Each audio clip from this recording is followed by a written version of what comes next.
திராவிட முன்னேற்ற கழகத்திலே என்னை அடிப்படை உறுப்பினராக இன்று நான் நினைத்துக் கொண்டேன். அதற்கு முக்கிய காரணம் நம்முடைய கழக தலைவர் அவர்கள் சொன்னார்கள், இன்றைக்கு ஒரு கட்சியை விட்டு ஒரு கழக நிர்வாகிகள் மாற்று கட்சிக்கு செல்வார்கள் என்றால் அது ஆளுகின்ற கட்சிக்குத்தான் செல்வார்கள்.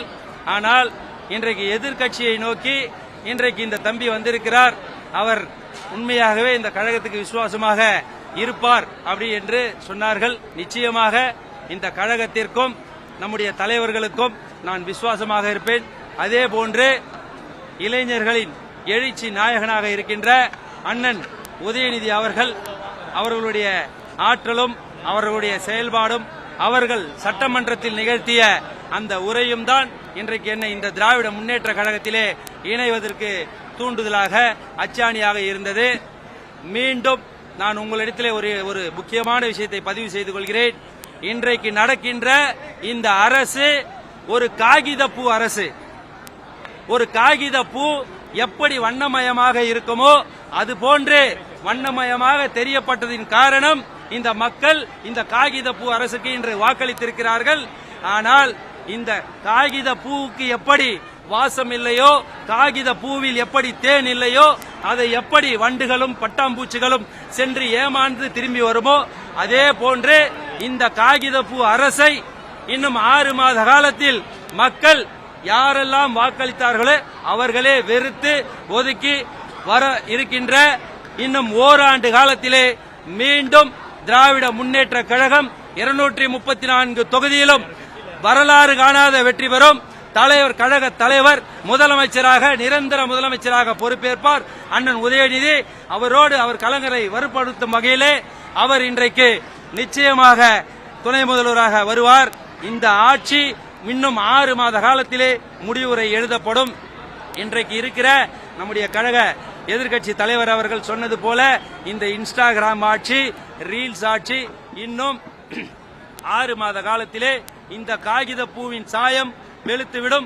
மீண்டும் கழகம் வீறு கொண்டு எழுந்து தொடர்ந்து 100 ஆண்டு காலம் இந்த கழகத்தின் ஆட்சி அமையும் என்பதிலே உங்களிடத்தில் நான் தெரிவித்துக் கொள்கிறேன். நன்றி. அதிமுகவில் இருந்து நான் விலகி இன்னைக்கு நான் இந்த திராவிட முன்னேற்ற கழகத்தில் இணையறதுக்கான பதில நான் நீங்க கேட்கறதுக்கு முன்னாடியே சொல்லிட்டேன். சட்டமன்றத்தில் இளம் தலைவர்களாக இன்றைக்கு இளைஞர்களின் எழுச்சி நாயகனாக இருக்கின்ற அண்ணன் உதயநிதி அவர்களின் உரையை கேட்டு இவர்தான் நமக்கு அடுத்த கட்ட தலைவர், தமிழகத்தின் அடுத்த இளைஞர்களின் தலைவர், வழி நடத்தக்கூடிய தலைவர் என்பதற்காகத்தான் நான் இன்றைக்கு எதிர்கட்சியாக இருக்கின்ற இந்த திராவிட முன்னேற்ற கழகத்திலே 2 தலைவர்களை பார்த்துதான் இந்த கழகத்தில் இணைஞ்சிருக்கிறேன். அதிமுகவில் அதிருப்தி இல்லைங்க, எல்லா கழகத்திலும் அதிருப்தி இருக்குது. ஒரு குடும்பம்னு இருக்க சொல்ல எல்லாருக்குமே சின்ன சின்ன அதிருப்திகள் இருக்கதா செய்யும்.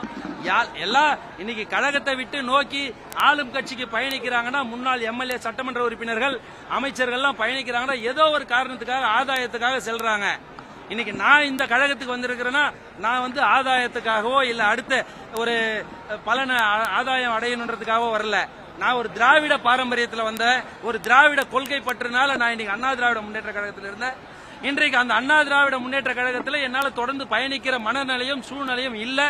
அதனால நான் இளம் தலைவராக இருக்கின்ற நம்முடைய கழக தலைவருடைய மகன் அண்ணன் உதயநிதி அவர்களுடைய பின்பற்றி அவரோட வழித்தொன்றலாக நான் பயணிக்கணும்னு இந்த அண்ணா திராவிட முன்னேற்ற கழகத்தில்.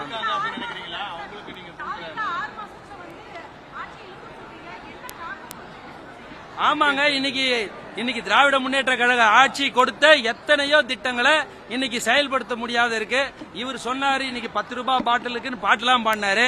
இன்னைக்கு 20 ரூபாய் பாட்டிலுக்கு வாங்குறான். வெளிநாட்டு மதுபானங்கள்லாம் இன்னைக்கு 2500 ரூபாய் 3000 ரூபாய் இன்னைக்கு மேல வச்சு விற்கிறாங்க. பல பிரச்சனைகள். பிளே ஸ்டோர் மற்றும் ஆப் ஸ்டோரில் இருந்து பாலிமர் செயலியை QR கோடு மூலம் பதிவிறக்கம் செய்யுங்கள். செய்திகளை உடனுக்குடன் பெறுங்கள்.